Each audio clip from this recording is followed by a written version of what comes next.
Hampshire, January 1815. The frost clung to the windows of Winter's Manor like accusations made visible, each crystalline pattern a reminder that nature itself seemed to conspire in making the world cold and unforgiving.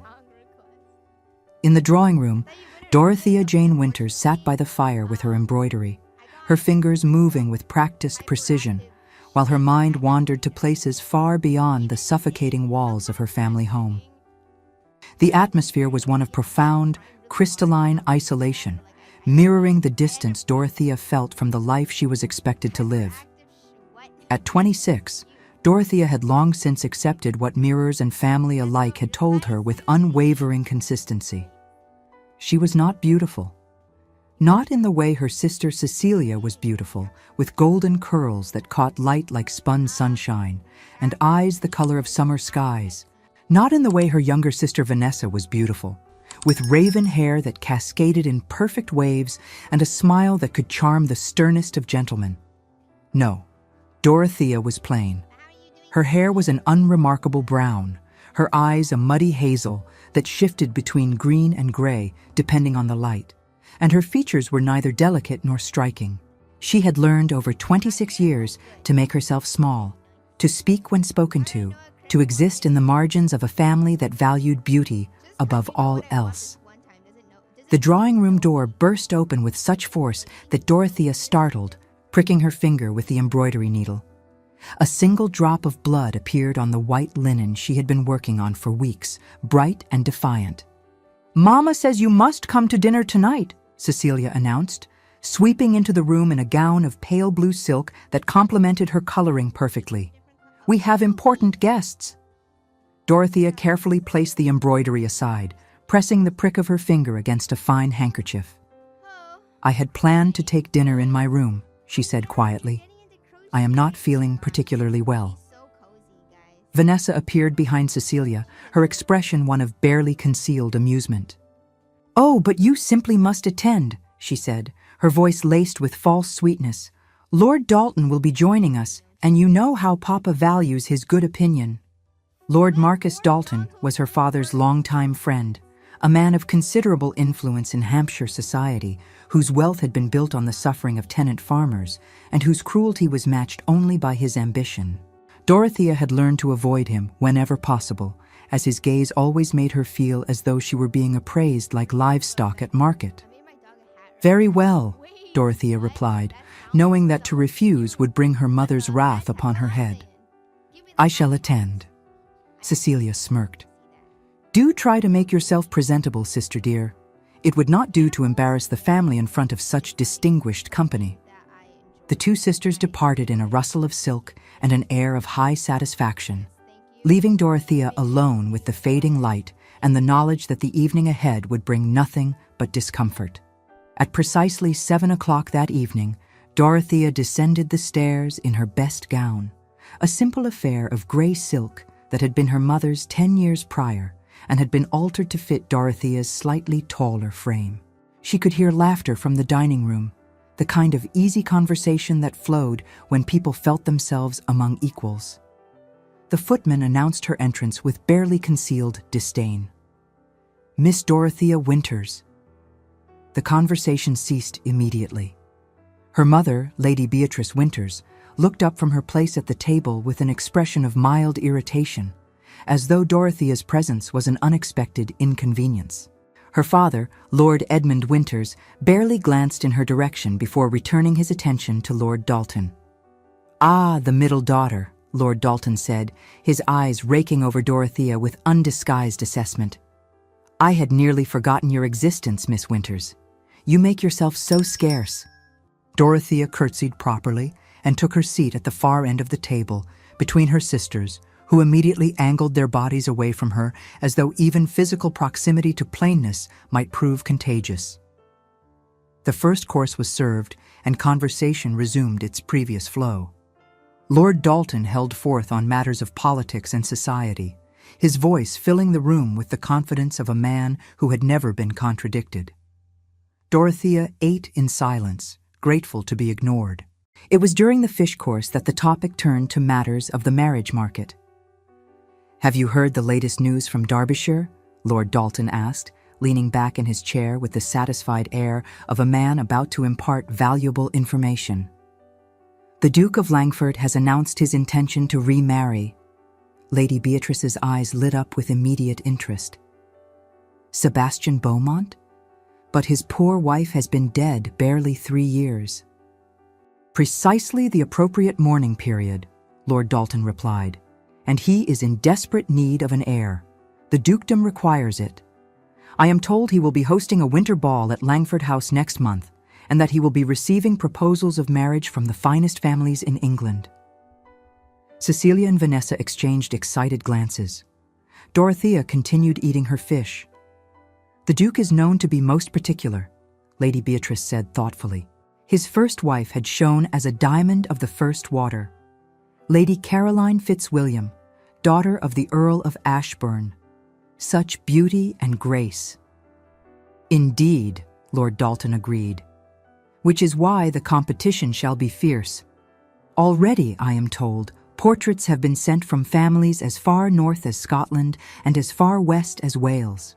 Every mother with an eligible daughter dreams of seeing her become the next Duchess of Langford. Lord Edmund cleared his throat. We should send portraits of our daughters, he said, glancing at Cecilia and Vanessa with obvious pride. Either would make a stunning Duchess.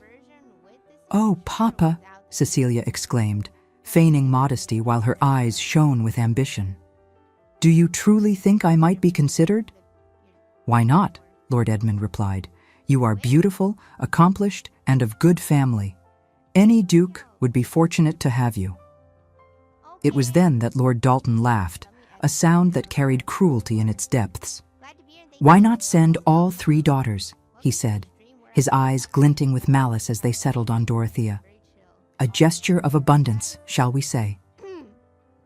The table fell silent. Dorothea felt her cheeks burn as every eye turned toward her. Marcus, really? Lady Beatrice said, though there was amusement in her voice rather than reproach. That would be most unkind. Would it? Lord Dalton persisted, warming to his theme. Think of it, Edmund. The Duke of Langford is known to have a rather dry sense of humor. What if we sent not portraits, but the girls themselves? Cecilia and Vanessa to dazzle, and Dorothea to provide contrast. The Duke might find it amusing. Vanessa giggled behind her napkin. Cecilia pretended to be scandalized, but could not quite hide her smile. Lord Edmund stroked his chin thoughtfully, as though actually considering the suggestion. It would certainly be memorable, he mused. Dorothea set down her fork carefully, maintaining a rigid posture beneath the table. Forgive me, she said quietly, but I believe I am developing a headache. May I be excused? Nonsense, her mother said sharply. You will remain seated. We are discussing family matters. Lord Dalton leaned forward, his expression one of mock concern. But truly, Miss Dorothea, would it not benefit you to attend such an event? At 6 and 20, your prospects grow dimmer with each passing season. Perhaps the Duke might take pity. The words struck like physical blows. Dorothea lifted her chin, refusing to give them the satisfaction of seeing her break. I have no desire to attend a ball where I am not wanted, she said evenly. Oh, but you are wanted, Lord Dalton insisted. As a point of comparison, every diamond needs a setting after all, and what better setting than a plain sister to make the beautiful ones shine all the brighter? The cruelty was so naked, so deliberate, that even Lady Beatrice shifted uncomfortably. But Lord Edmund, weak as ever in the face of his friend's influence, nodded slowly. It is not without merit, he said. We could present it as a gesture of confidence. 3 daughters, each with her own qualities. The Duke might indeed find it refreshing. I will not go, Dorothea said, her voice stronger now. You cannot force me to participate in my own humiliation. Lord Dalton's smile widened. Can they not? My dear Miss Winters, you live under your father's roof, eat his food, wear gowns purchased with his money. I believe he can require whatever he wishes of you. Lord Edmund nodded, his decision made.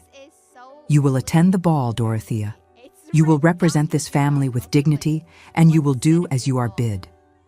Dorothea rose from her seat, her meal forgotten. "Then I shall attend," she said quietly. "But know this.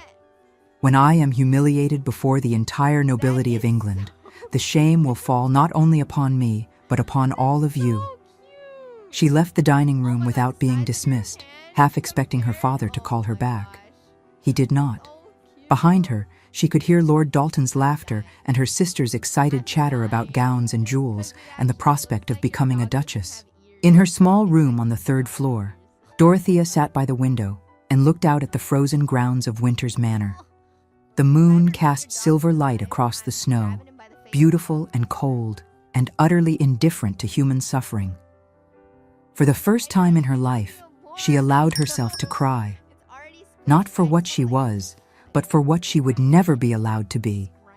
Not beautiful, not valued, not loved. The weeks that followed passed in a blur of preparation that felt more like marching toward execution than anticipation of a ball. Cecilia and Vanessa were fitted for elaborate gowns in the latest London fashion, creations of silk and lace that cost more than many families saw in a year.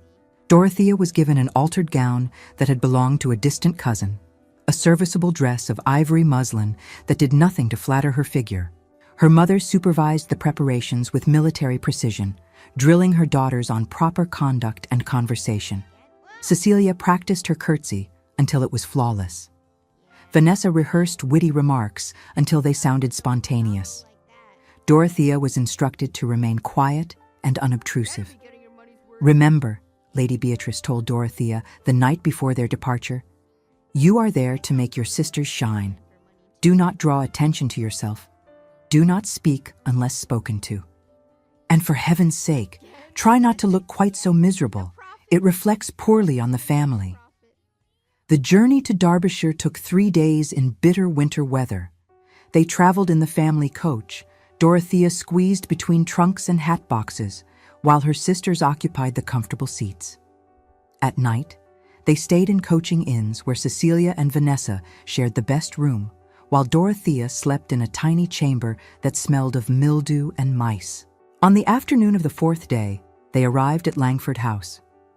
Dorothea had heard descriptions of great estates, had read about them in books, but nothing had prepared her for the reality of the Duke of Langford's ancestral home. It rose from the Derbyshire landscape like something from a fairy tale, all honey-colored stone and soaring towers, with windows that caught the winter sun and threw it back in brilliant shards of light. Carriages, each more elegant than the last, filled the circular drive. Ladies in furs and velvets descended from coaches, their laughter carrying on the cold air. Gentlemen in immaculate evening dress offered their arms, their faces bright with anticipation. "Remember," her mother hissed, as their carriage door was opened by a footman in ducal livery. "Behave yourself." They were shown into an entrance hall that defied description. Marble floors reflected the light of 1,000 candles held in crystal chandeliers. Tapestries depicting hunting scenes covered walls that soared 3 stories high. A grand staircase curved upward in sweeping elegance, its balustrade carved from dark wood that gleamed with polish. Everywhere Dorothea looked, she saw beauty. Beautiful people in beautiful clothes, moving through beautiful spaces with the easy confidence of those who had never known anything else. A major domo in severe black approached them. "The Winters family of Hampshire," Lady Beatrice announced. "We are here at the invitation of His Grace." The major domo consulted a list. His eyebrows rose slightly. "Indeed, you are expected. Please follow me to the ballroom." They walked through corridors hung with portraits of Beaumont ancestors, men and women who stared down from their frames with expressions ranging from stern to severe. Dorothea felt their painted eyes following her, judging her, finding her wanting. The ballroom was a vision of winter splendor. White roses and silver ribbons decorated every surface. Musicians played from a raised gallery, their music floating over the assembled company like a benediction. Ladies in gowns of every color moved across the polished floor, their jewels catching the light. and in the center of it all stood the Duke of Langford. Sebastian Charles Beaumont was tall, perhaps 6 feet in height, with dark hair silvered at the temples and eyes of such piercing gray that they seemed to see through all pretense. He wore evening dress of severe black and white, his cravat tied in a style so perfect it might have been carved from marble. His face was handsome in the way that classical statues are handsome, all strong lines and aristocratic bones. He was, Dorothea realized with sinking certainty, the most intimidating man she had ever seen.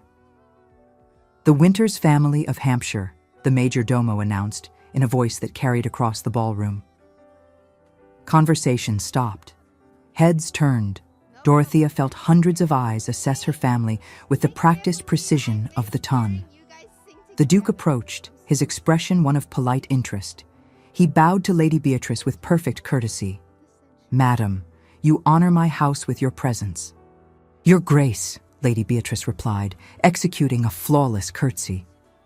"May I present my daughters, Miss Cecilia Winters, Miss Vanessa Winters, and Miss Dorothea Winters." Each sister curtsied in turn. Cecilia's curtsy was poetry in motion, her golden curls catching the candlelight. Vanessa's curtsy was grace itself, her dark beauty a perfect contrast to her sister's fairness. Dorothea's curtsy was technically correct, but utterly unremarkable. The Duke's gaze moved over all 3 sisters with the detached assessment of a man inspecting horseflesh. It lingered on Cecilia, as gazes always did, moved to Vanessa with appreciation, then settled on Dorothea with an expression she could not quite read. "3 daughters," he said quietly. "How unusual." Before anyone could respond, a voice cut through the polite murmur of the ballroom. "Your Grace, surely you recognize strategic positioning when you see it?" Lord Dalton appeared at the Duke's elbow, his smile sharp as a blade. He had arrived earlier, Dorothea realized, and had been waiting for this moment. "Lord Dalton," the Duke said, his tone cooling perceptibly, "I was not aware you were acquainted with the Winters family." "Old friends," Lord Dalton replied smoothly. "In fact, it was at my suggestion that they brought all 3 daughters. I thought you might appreciate the gesture. After all, variety is the very spice of life, is it not?" The Duke's gray eyes flickered with something that might have been annoyance. "Indeed. Though one must admire Lord Edmund's confidence," Lord Dalton continued, his voice pitched to Carrie, "to bring not only his diamonds, but also his plain stone. It demonstrates a certain democratic spirit, does it not?" Laughter rippled through the nearby guests. Dorothea felt her face burn with humiliation. Cecilia and Vanessa stood frozen, uncertain whether to be flattered or offended. Lady Beatrice's smile became brittle. The Duke's expression, however, turned to stone. "I beg your pardon, Lord Dalton?" "Oh, no offense intended, Your Grace. I merely meant to observe that Miss Cecilia and Miss Vanessa are clearly diamonds of the first water, while Miss Dorothea provides an interesting contrast. Surely you can appreciate the comparison." The silence that followed was absolute. Dorothea could hear her own heartbeat, could feel the weight of every stare in the ballroom. This was the moment Lord Dalton had orchestrated. This was the joke reaching its punchline. She lifted her chin and looked directly at the Duke of Langford. If she was to be humiliated, she would face it with what dignity she could muster. "Forgive me, Your Grace," she said, her voice steady despite the trembling in her hands. "I was brought here as an amusement. My family believed that my lack of beauty might serve as entertainment for you and your guests. I apologize for wasting your valuable time and for any embarrassment my presence has caused." She curtsied again, deep and proper, then turned to leave the ballroom. "Miss Winters." The Duke's voice stopped her mid-stride. She turned back slowly, expecting dismissal or further cruelty. Instead, the Duke of Langford extended his hand toward her. "Would you do me the honor of this dance?" The ballroom erupted in whispers. Lord Dalton's face went pale. Lady Beatrice gasped. Cecilia and Vanessa stood frozen in shock. Dorothea stared at the Duke's outstretched hand as though it were a serpent. Your Grace, I do not understand. It is a simple question, Miss Winters. Will you dance with me? But surely you would prefer to dance with one of my sisters. They are far more accomplished, far more beautiful, far more suitable for a man of your position. The Duke's expression softened almost imperceptibly. I did not ask your sisters, Miss Winters. I asked you. Unless, of course, you find the prospect of dancing with me so distasteful that you must refuse? Dorothea realized with sudden clarity that she was being offered a choice. To accept would invite more whispers, more ridicule. To refuse would be an insult to the Duke himself. She placed her hand in his. I would be honored, Your Grace. His hand closed around hers with surprising gentleness, and he led her onto the dance floor. The musicians, reading the room with practiced skill, struck up a waltz. As they took their positions, Dorothea could feel every eye in the ballroom fixed upon them. The Duke's hand settled at her waist, proper but firm, and as the music swelled, they began to dance. He was an excellent dancer, moving with the kind of unconscious grace that came from years of practice and natural athleticism. Dorothea focused on following his lead, terrified of making a misstep that would add to her humiliation. You dance well, the Duke observed after they had completed the first turn around the floor. Thank you, Your Grace. My governess was most insistent upon proper instruction.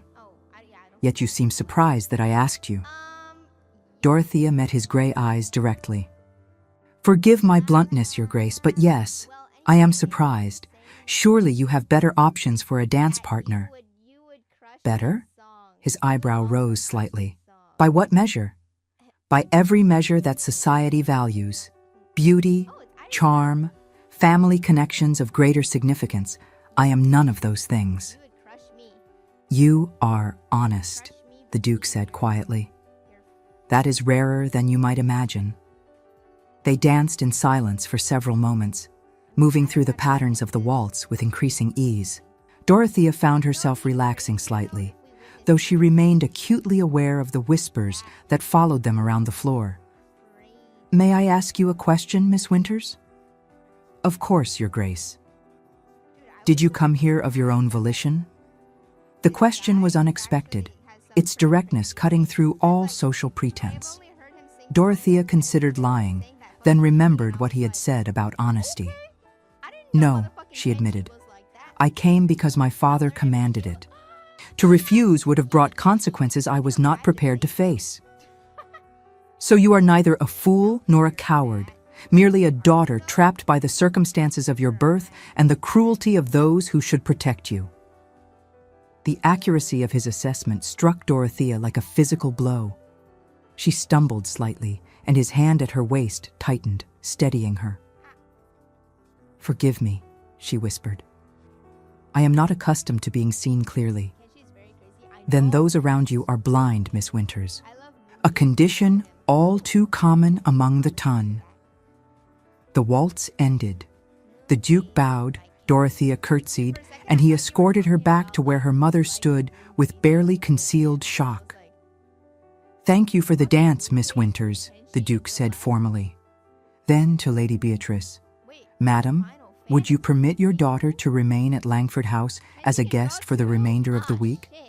My aunt, the Dowager Duchess, is in residence and finds herself in need of a companion for reading and conversation.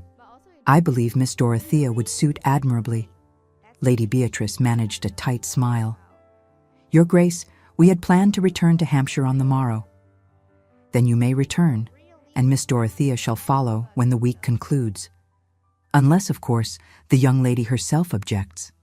All eyes turned to Dorothea. She knew what her mother expected her to say, knew what propriety demanded, knew that to accept was to step off the edge of everything familiar into complete unknown. I would be honored to assist the Dowager Duchess, Your Grace, if my mother gives permission. Lady Beatrice could not refuse without insulting the Duke. Lady Beatrice managed a tight smile. Of course. How kind of you to offer. The Duke inclined his head.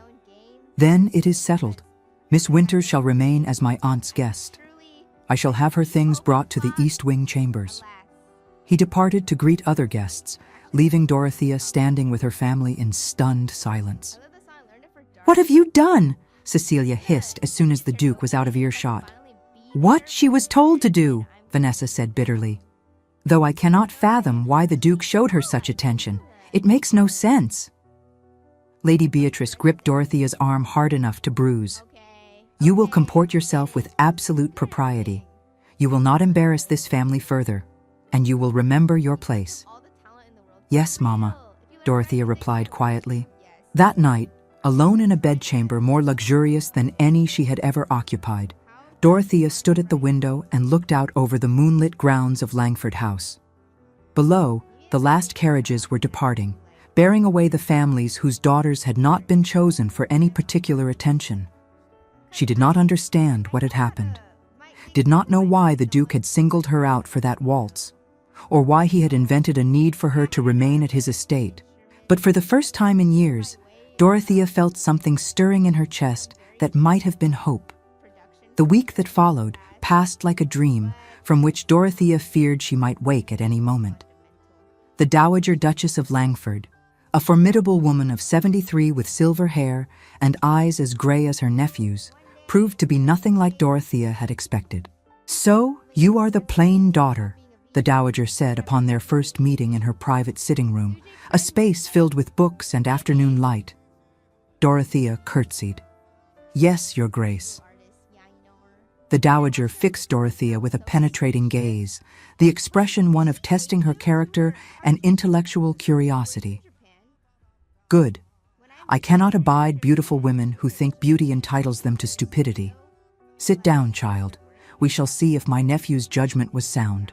The Dowager's companion, a timid woman named Mrs. Fletcher, brought tea while the Dowager assessed Dorothea with the same penetrating gaze her nephew had employed. "Can you read Greek?" the Dowager demanded without preamble. "Yes, Your Grace. My governess believed that classical education was not solely the province of boys." "Excellent.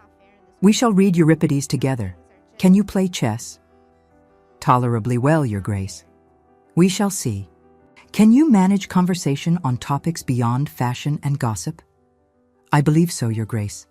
The Dowager's expression softened almost imperceptibly. "Then you shall do very well indeed. My nephew was correct. You are precisely what I needed." Over the following days, Dorothea fell into a routine that felt almost magical in its simplicity. She breakfasted in her chamber, then joined the Dowager for reading and conversation. They discussed philosophy and politics, literature and history, debated points of Greek grammar, and the merits of various translations. The Dowager was brilliant and demanding, but never cruel. When Dorothea made an error, she was corrected with patience. When she offered an insight, she was praised with genuine warmth. "You have a mind, child," the Dowager said one afternoon, as they sat together in the conservatory, surrounded by winter roses. "It is a tragedy that your family has failed to recognize its value." "They recognize the value of beauty, Your Grace. That is the currency of the marriage market." The marriage market. Contempt laced the Dowager's voice. What a vulgar phrase for what should be the meeting of two souls, though I suppose in most cases it is accurate enough. It was during these quiet afternoons that Dorothea began to see more of the Duke himself. He would join them for tea, sitting quietly while his aunt dominated conversation, occasionally offering observations that revealed a mind as sharp as the Dowager's own. Dorothea learned that he was 32, that he had been educated at Cambridge, that he spoke 4 languages fluently and had traveled extensively through Europe before his father's death, had called him home to assume the dukedom at the age of 26. She learned that his first wife, the beautiful Lady Caroline, had died in childbirth, along with their son 3 years prior, and that the loss had nearly broken him. He was different before, the Dowager told Dorothea one evening when the Duke had departed to attend to estate business.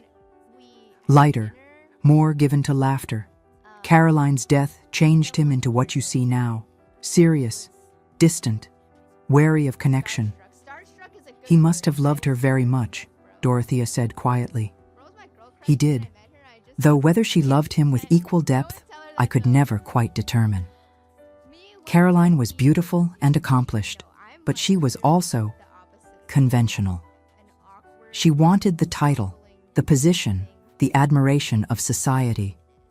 I am not certain she ever truly saw Sebastian for who he was beneath the dukedom. Dorothea thought about this conversation often in the days that followed. She watched the Duke when he was not aware of her attention, saw the way his face softened when he spoke to the Dowager, the way his hands gentled when he handled his aunt's favorite books, the way he listened with complete attention to even the most mundane remarks. He was, she realized, desperately lonely. One afternoon, she encountered him in the library, a cavernous room that spanned 2 floors and held thousands of volumes. He stood by the window, a book in his hands, his expression distant. "Forgive me, Your Grace," Dorothea said, preparing to withdraw. "I did not mean to intrude." "You are not intruding, Miss Winters. This library exists to be used. What brings you here?" "Your aunt mentioned a particular translation of Homer that she wished to consult. I offered to retrieve it." "Ah, the Palmer translation. It will be on the 3rd shelf from the top, section devoted to Greek classics. Shall I fetch it for you?" "I can manage, Your Grace, but thank you." She moved to the appropriate section and reached for the volume, only to find it just beyond her grasp. Before she could fetch the library ladder, the Duke appeared at her side and retrieved the book with ease. "Thank you," Dorothea said, accepting the volume. Their hands brushed in the exchange, and she felt an unexpected warmth spread through her fingers. "Miss Winters, may I ask you a somewhat impertinent question?" "Of course, Your Grace." "Are you happy here? At Langford House, I mean, with my aunt?" The question surprised her. "Very happy, Your Grace. More happy than I can remember being in many years." "Good." He paused, seeming to weigh his words carefully. "And if I were to ask you to remain beyond the week originally agreed upon, what would you say?" Dorothea's heart began to beat faster. "I would say that I must consult my family, Your Grace. They will have expectations." "I have written to your father requesting permission for you to remain as my aunt's permanent companion.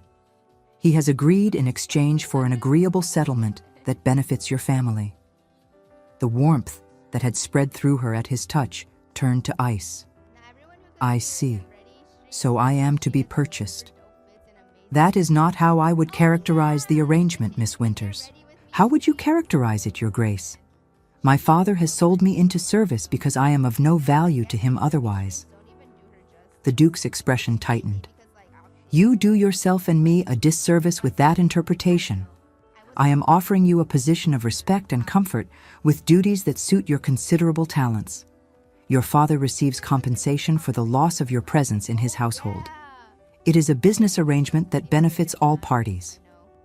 Except that I was not consulted. Would you prefer to return to Hampshire, to resume your life there, overlooked and undervalued?" The question hung in the air between them. Dorothea clutched the Homer translation against her chest, her mind racing. He was right, of course. Hampshire held nothing for her but more years of being invisible, more family dinners where she was the object of cruel jokes, more nights alone wondering if this was all her life would ever be. But to stay here, purchased like a commodity, however prettily the transaction was dressed up in language of companionship and position? Could she accept that? "I will stay," she said finally, "but not because I was bought. I will stay because your aunt has shown me more kindness in 1 week than my family has shown me in 26 years. I will stay because this library holds more genuine conversation than I have found anywhere else. I will stay because for the first time in my life, I feel as though my mind is valued as much as my sister's faces." Something shifted in the Duke's expression. "Then stay for those reasons, Miss Winters, and know that you are valued here in ways that have nothing to do with financial arrangements." He departed the library, leaving Dorothea alone with the scent of old books and the unsettling sensation that her reality had fractured in ways she could not yet fully comprehend. The arrangement was formalized within a fortnight. Dorothea's belongings were sent from Hampshire, a pitifully small collection of gowns and books that filled only 2 trunks. Her mother sent a brief letter informing her that Cecilia had received an offer from the son of a viscount, and that Vanessa was being courted by no fewer than 3 eligible gentlemen. There was no inquiry about Dorothea's well-being, no expression of maternal concern, just a cold recitation of family news followed by a reminder to comport herself appropriately and bring no shame upon the Winters name. Dorothea read the letter once, then burned it in a small fire in her room's grate and watched the ash scatter. Spring arrived gradually in Derbyshire, transforming the landscape from winter white to verdant green. The dowager's health improved with the warming weather, and she began taking daily walks through the gardens with Dorothea at her side. It was during one of these walks that they encountered the Duke riding across the grounds on a magnificent bay stallion. He dismounted with easy grace and fell into step beside them. "You look well, Aunt," he observed. "I am well, thanks to excellent companionship and the return of pleasant weather. Miss Winters and I were just discussing Plato's Republic." "Indeed, and what conclusion have you reached?" Dorothea, who had learned over weeks of living at Langford House that the Duke genuinely welcomed intellectual conversation, spoke up. "That the ideal republic Plato describes is impossible in practice because it requires a philosopher king who does not exist and citizens who willingly suppress their own natures for the common good." "A cynical view, Miss Winters." "A realistic one, Your Grace. Human nature being what it is, any attempt to force people into predetermined roles, regardless of individual talent or inclination, inevitably leads to suffering." The Duke's eyebrow rose. "You speak from personal experience, I take it?" "I speak from observation. Society demands that women be ornamental rather than useful, that beauty matter more than intelligence, that conformity be valued above originality. Those who fail to meet these arbitrary standards are deemed worthless, regardless of their actual qualities.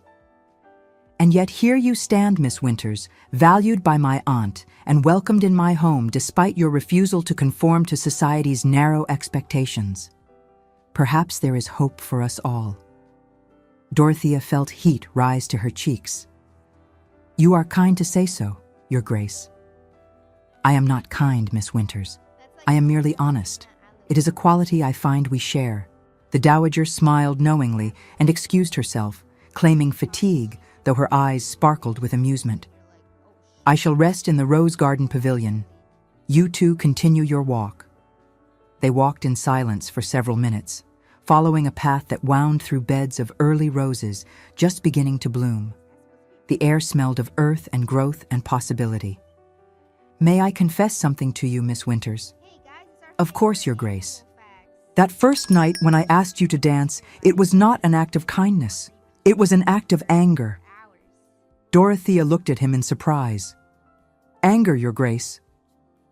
"I was angry at Lord Dalton for his cruelty, angry at your family for their callousness, angry at a society that would use a young woman as the butt of a joke simply because she did not meet some arbitrary standard of beauty."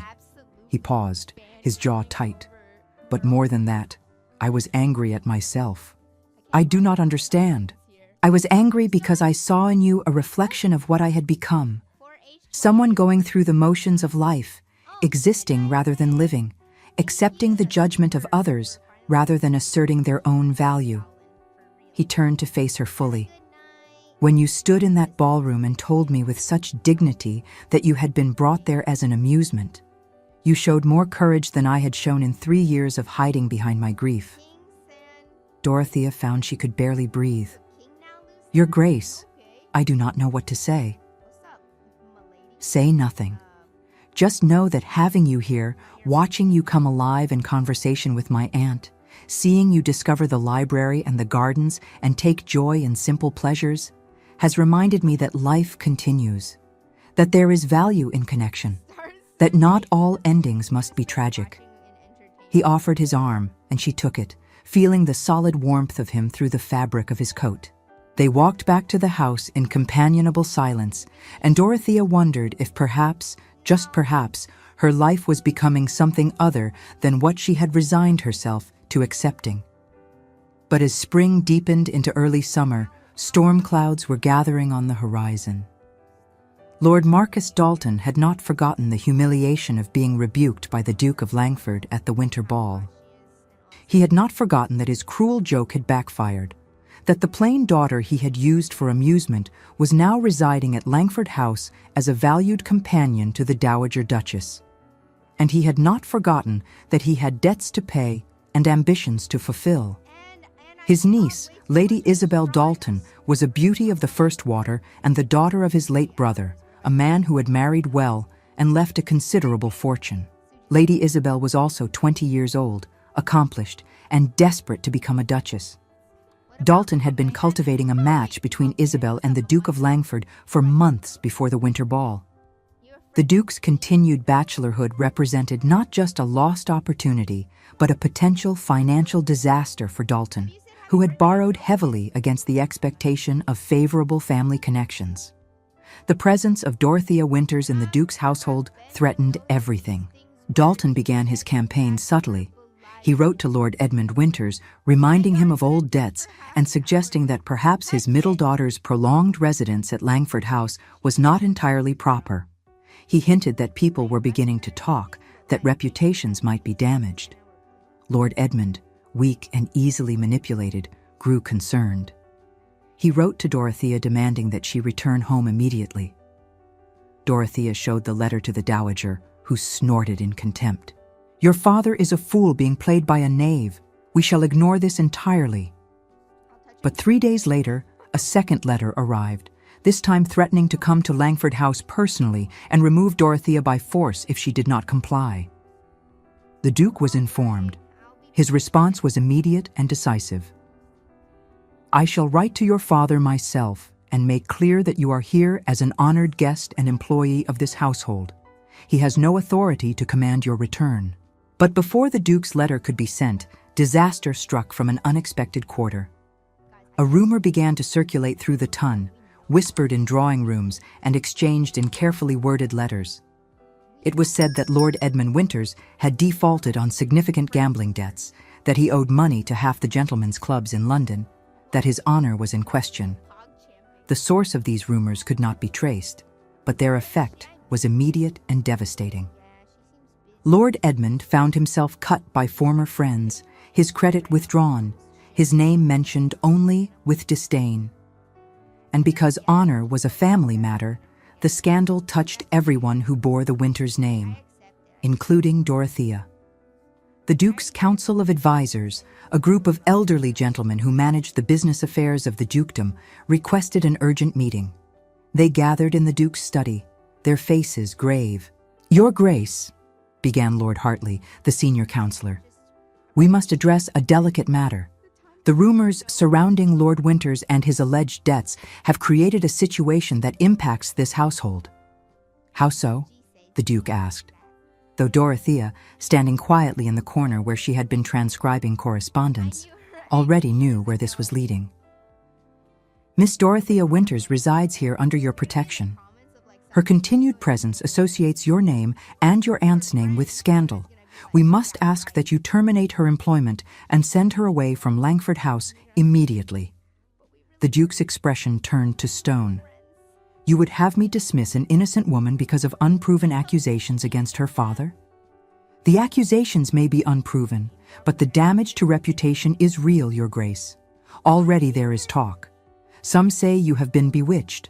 Others suggest impropriety. This cannot continue." Dorothea set down her pen carefully. "Your Grace, if I may speak?" The counselors looked affronted that she should dare address them, but the Duke nodded. "Please, Miss Winters." "Gentlemen, I appreciate your concern for His Grace's reputation. I would never wish to bring scandal to this household or to the Dowager Duchess, who has shown me nothing but kindness." She took a deep breath. "I will depart Langford House immediately. I will return to Hampshire and face whatever consequences await me there." "No," the Duke said flatly.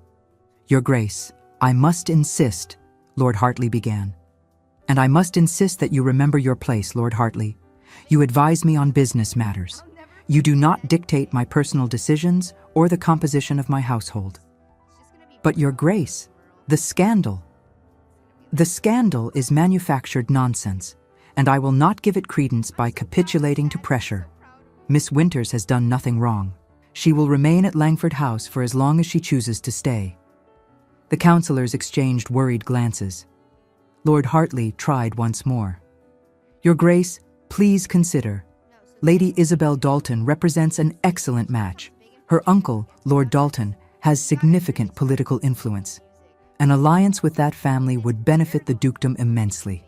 But such an alliance cannot proceed while Miss Winters remains under your roof."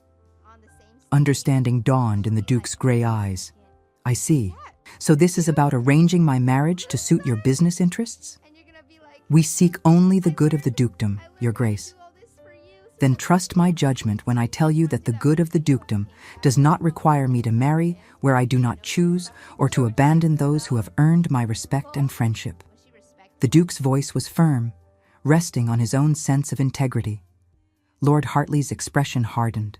"Then we must respectfully inform you, Your Grace, that if you persist in this course, we cannot in good conscience continue to serve as your advisors. The damage to the dukedom's reputation will be too severe."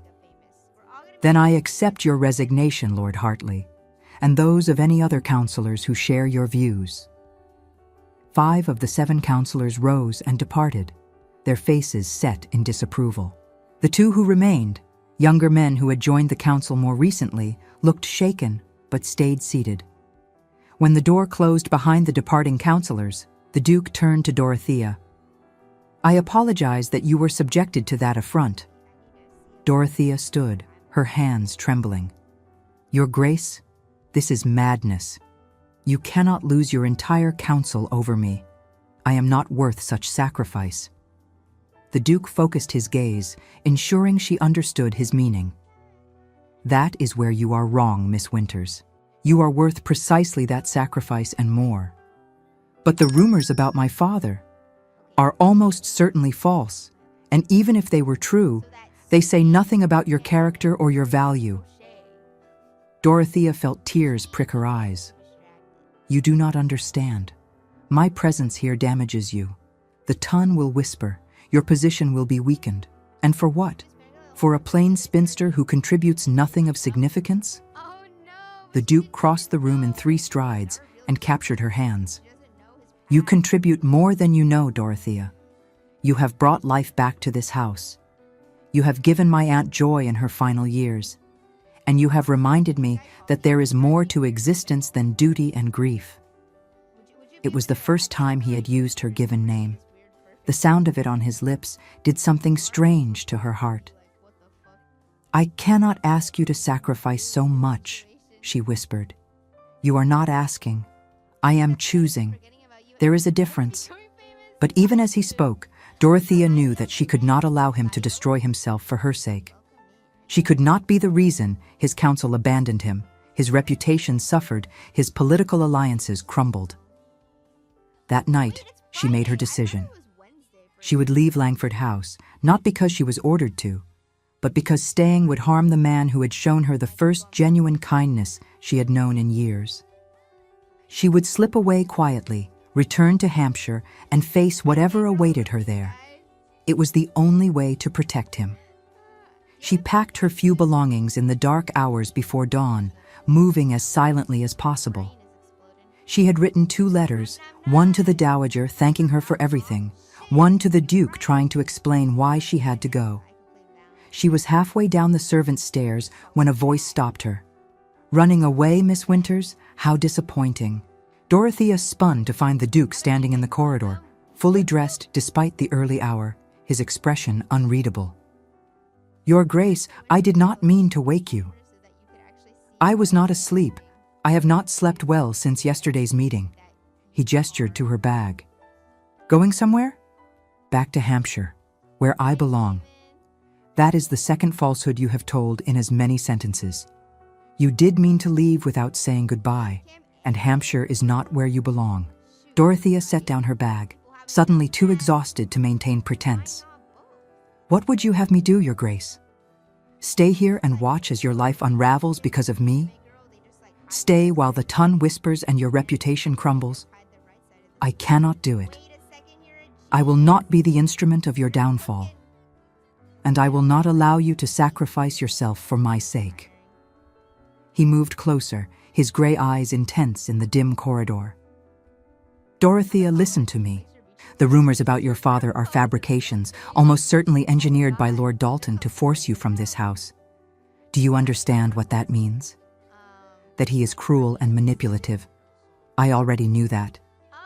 It means the accusations are false, which means they can be disproven." Dorothea looked up sharply. "How?" "By finding the truth, by discovering who actually owes the debts in question and exposing Dalton's deception." The Duke's expression hardened. "But I cannot do that if you run away. I need you to stay. I need you to trust me." "Why?" The question escaped before Dorothea could stop it. "Why does it matter so much to you whether I stay or go?" The Duke was silent for a long moment. When he spoke, his voice was barely above a whisper. "Because in the months you have been here, you have become essential. Because I find myself thinking of you when we are apart and seeking out your company when we are together. Because when I imagine the future, you are in it. Because somewhere between that first waltz and this moment, I have come to care for you in ways that have nothing to do with companion positions or household arrangements." Dorothea felt her breath catch. "Your Grace, I do not understand." "Then allow me to be perfectly clear. I am falling in love with you, Dorothea Winters, against all logic, against all expectation, against every plan I had made for my life. You, with your honesty and your intelligence, and your refusal to be diminished by the cruelty of others. You have awakened something in me I thought died with Caroline. And I will not lose you to manufactured scandal and the machinations of a man like Dalton." A sudden wave of vertigo swept over Dorothea. She gripped the banister to steady herself. "You cannot mean that. And why should I not? Because I am plain. Because I am nobody. Because there are 100 women more beautiful, more accomplished, more suitable to be a duchess. And yet I choose you." He captured her hands again, his grip firm and warm. "I choose the woman who reads Greek with my aunt and debates philosophy with passion. I choose the woman who discovered my library and treats every book like a treasure. I choose the woman who faced humiliation in a ballroom and responded with dignity. I choose you, Dorothea, if you will have me." Tears spilled down Dorothea's cheeks. "You are the Duke of Langford. You could have anyone." "I know, and I choose you." She looked into his eyes and saw truth there, plain and undeniable as sunrise. He meant every word. Against all probability, Sebastian Beaumont, Duke of Langford, was offering her not just his protection, but his heart. "I do not know how to be a duchess," she whispered. "Neither did I know how to be a duke when my father died. We shall learn together." He brushed away her tears with gentle fingers. "Stay, Dorothea. Stay and fight with me. Stay and let me prove that you are worth every sacrifice, every scandal, every whisper of the tongue. Stay and give us a chance to see what we might become together." Dorothea thought of all the years she had spent believing herself unworthy of love, all the times she had been told she was not enough. And then she thought of this man, this impossibly noble man, offering her everything she had never dared to dream possible. "I will stay," she said, "but only if you let me help prove my father's innocence. I will not hide while others fight my battles." The Duke smiled, an expression that softened the severe lines of his face. "I would expect nothing less." They stood together in the corridor as dawn broke through the windows, two people who had been shaped by loss and loneliness, finding unexpected hope in each other's company.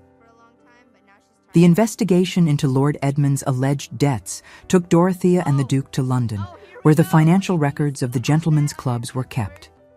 The Duke's remaining counselors provided contacts and access, their initial skepticism giving way to genuine concern as the truth began to emerge.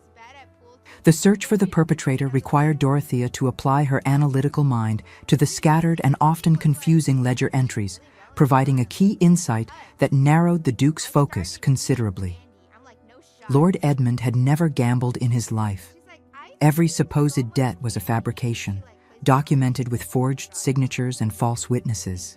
And the trail led directly back to Lord Marcus Dalton, who had manufactured the entire scandal to force Dorothea from Langford House and clear the path for his niece, Lady Isabel. But Dalton had made one critical error. In his eagerness to create a convincing case, he had used the name of a clerk at White's who had actually died 6 months prior. When confronted with records supposedly signed by this dead man, the deception unraveled completely. The Duke convened an emergency meeting of his council, now supplemented by several peers of considerable influence. The evidence was presented. Lord Dalton was summoned. He arrived at Langford House in high spirits, clearly expecting vindication of his position. Instead, he found himself facing a room full of grim-faced nobles and incontrovertible proof of his fraud. "This is preposterous," Dalton blustered. "These documents are clearly forged." "Indeed they are," the Duke said coldly. "Forged by you, Lord Dalton, in an attempt to destroy an innocent man's reputation and manipulate my personal affairs. You have no proof. We have extensive proof. Signatures from dead men, dates that do not align, payments recorded in accounts that did not exist at the time. And most damningly, we have the testimony of 3 clerks willing to swear that you offered them money to create false records." Dalton's face went pale, then red. "You cannot do this. I have influence. I have connections." "Connections built on sand and lies," one of the other peers said flatly. "You are finished, Dalton. Socially, politically, financially. Consider yourself fortunate that His Grace has decided not to pursue criminal charges. But my niece, your niece would do well to distance herself from you immediately," the Duke said. "As for any expectation of a match between Lady Isabel and myself, let me make this perfectly clear. I am not available for such arrangement, nor would I consider alliance with a family so thoroughly dishonored." Dalton turned to Dorothea, his expression ugly with rage. "This is your doing, you plain little nobody. You have bewitched him." "Enough." The Duke's voice cracked like a whip. "You will address Miss Winters with respect, or you will leave this house in irons. The choice is yours." Dalton chose to leave, but not before casting a look of pure hatred at Dorothea that made her shiver. When he was gone, the room collectively exhaled. The council members congratulated the Duke on his handling of the situation, expressed their relief that justice had been served, and quietly suggested that perhaps a union between the Duke and Miss Winters would be most appropriate given the circumstances. The Duke's smile was subtle, but genuine. "Your counsel is noted, gentlemen." That evening, after the various lords and councillors had departed and the house had settled into quiet, the Duke found Dorothea in the library where she had spent so many happy hours. "It is finished," he said simply. "Your father's name is cleared. Dalton is ruined, and you are safe." Dorothea set aside her book. "Thanks to you. Thanks to us. You were the one who insisted on investigating, who refused to simply accept the accusations as truth. Your faith in your father's character was vindicated." "My father who sold me to you like a commodity," Dorothea said quietly. "Let us not pretend he is a good man simply because he is not a gambler." The Duke sat beside her, close enough that she could feel the warmth of him. "No, he is not a good man. But you, Dorothea, are a magnificent woman, and I hope you know that by now." "I am beginning to believe it," she admitted. Slowly. After 26 years of being told otherwise, it is difficult to change one's thinking. Then allow me to help you see yourself clearly. He took her hand. Dorothea Jane Winters, you are intelligent, courageous, kind, and beautiful. I am not beautiful. You are to me. Beauty is not merely a matter of features arranged in pleasing proportions. It is the light in someone's eyes when they speak of something they love. It is the courage to stand tall when the world tries to make you small. It is the capacity for kindness in the face of cruelty. By all these measures, you are the most beautiful woman I have ever known. Dorothea felt tears prick her eyes again. You see me through the lens of affection.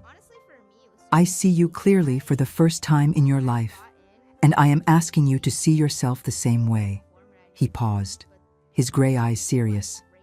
I am asking you to marry me, Dorothea, not because scandal requires it, not because my counsel suggests it, but because I love you and cannot imagine my life without you in it.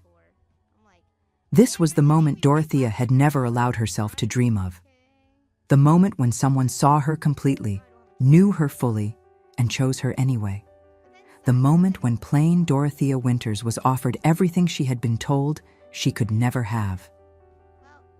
Yes, she whispered. Yes, I will marry you. The Duke's smile was radiant.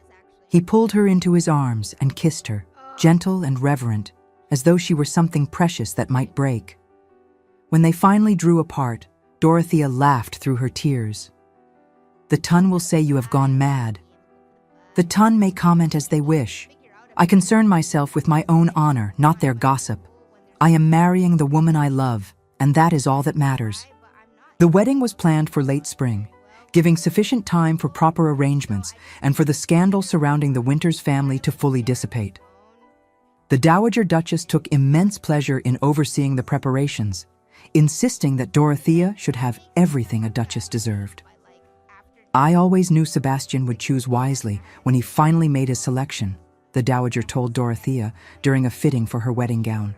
But I confess I did not imagine he would choose quite so well.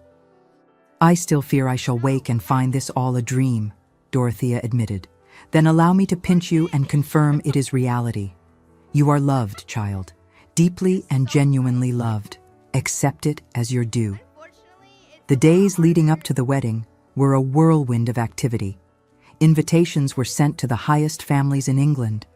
Langford House was prepared for celebrations that would last 3 days. And through it all, Dorothea and Sebastian grew closer, learning each other's minds and hearts with the careful attention of two people building something meant to last. Her family was invited, of course. Propriety demanded it. Lord Edmund and Lady Beatrice arrived with Cecilia and Vanessa 2 days before the ceremony. Their manner a peculiar mixture of obsequiousness toward the Duke and awkwardness toward Dorothea. Cecilia had married her Viscount, but found him disappointing, more interested in his hunting dogs than his wife. Vanessa had received several offers but accepted none, holding out for a Duke who never materialized. Both sisters looked at Dorothea with barely concealed envy and resentment. Lady Beatrice attempted to claim credit for Dorothea's success. I always knew you had potential, dear, she said with false warmth.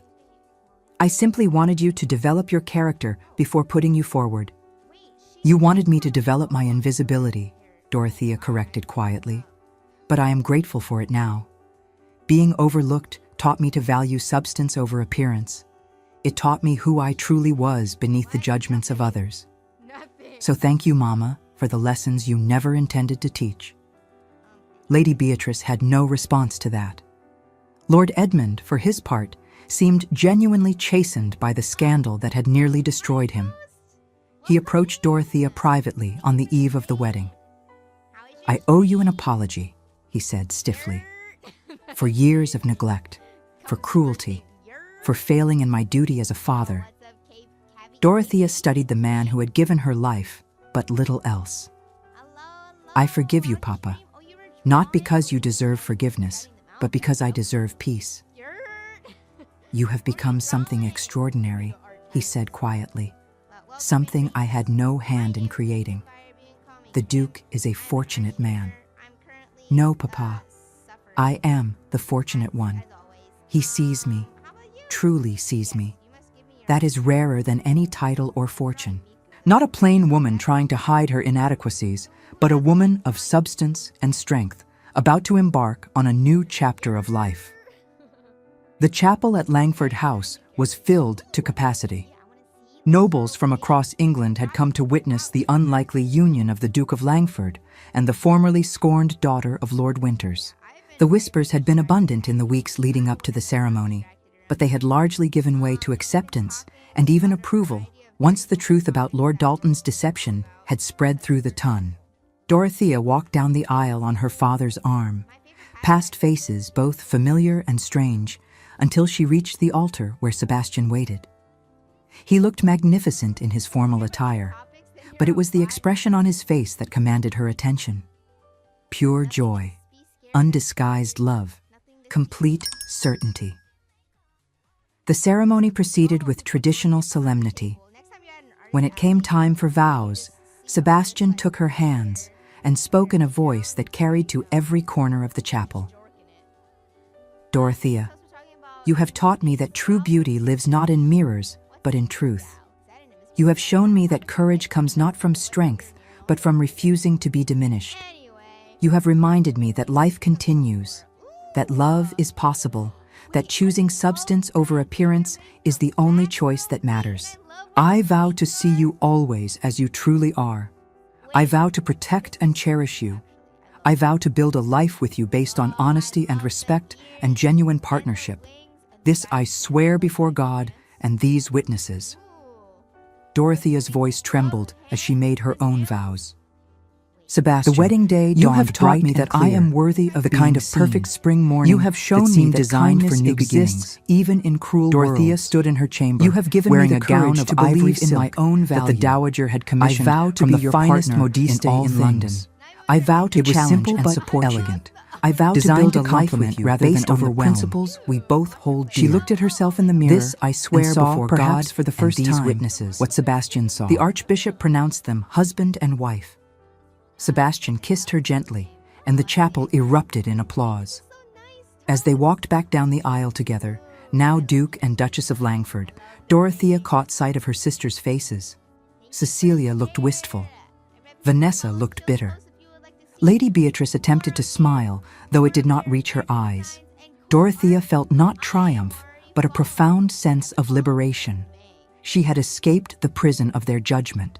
She had found something they would spend their lives seeking, but never finding, because they looked for it in all the wrong places.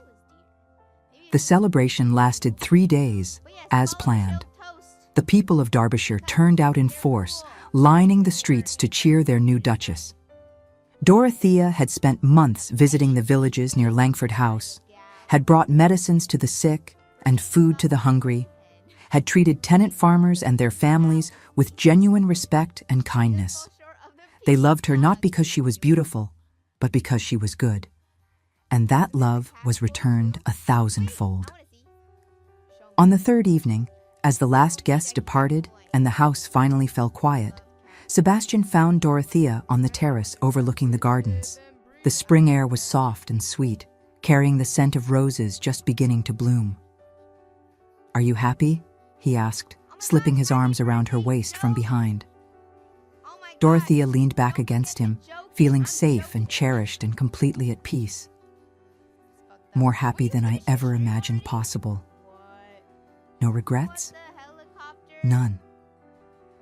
Though I confess I still sometimes wonder if I shall wake and find this all a dream." Sebastian turned her in his arms so they faced each other. "Then allow me to assure you once more that it is real. You are the Duchess of Langford. You are my wife. You are loved beyond measure, and you will never again be dismissed or diminished or treated as anything less than the extraordinary woman you are." Dorothea looked up at the stars beginning to appear in the darkening sky. "They sent me to that ball as a jest," she said softly. "A cruel joke meant to humiliate. And I made you my Duchess," Sebastian replied. "Because I recognized treasure when the world saw only worthlessness." "No," Dorothea corrected gently. You gave me space to recognize my own treasure. You gave me permission to believe in myself. That is the greater gift. They stood together on the terrace, two people who had been broken by loss and cruelty, now made whole by love and mutual respect. The journey ahead would not always be easy. There would be challenges and disappointments, joys and sorrows, the full complexity of life shared between two imperfect people. But they would face it together, seeing each other clearly, choosing each other daily, building something real and lasting from the ashes of what they had been before. In the distance, Dorothea could see the lights of the village, could imagine the families gathering for evening meals, the children being tucked into bed, the ordinary magic of lives being lived with purpose and connection. She thought of the girl she had been, sitting alone in that cold drawing room at Winter's Manor, believing herself unworthy of love or happiness. And she thought of the woman she had become, standing beside a man who saw her truly and loved her completely. The plain daughter had become a duchess, not through magic or transformation, but through the simple, profound act of being seen for who she truly was and chosen anyway. And in that seeing and choosing, she had found not just love, but liberation. Liberation from the cruel judgments that had defined her youth. Liberation into a life of purpose and partnership. Liberation into the radical belief that worth is inherent, not earned, and that every person deserves to be recognized for their unique value. This was the lesson she would teach her son. That beauty is not merely what meets the eye. That character matters more than appearance. That choosing kindness over cruelty, substance over surface, truth over pretense, is always the path worth taking. And that sometimes the greatest treasures are found in the places the world overlooks, waiting to be recognized by those with the wisdom to see clearly. Thank you for journeying with us through this tale of courage, love, and self-discovery. If you believe in stories where the overlooked find their worth and where genuine connection triumphs over cruel convention, please subscribe, like, and share this story with someone who needs to hear it. Your support helps us continue telling stories that celebrate the power of seeing beyond appearances and choosing love over expectation.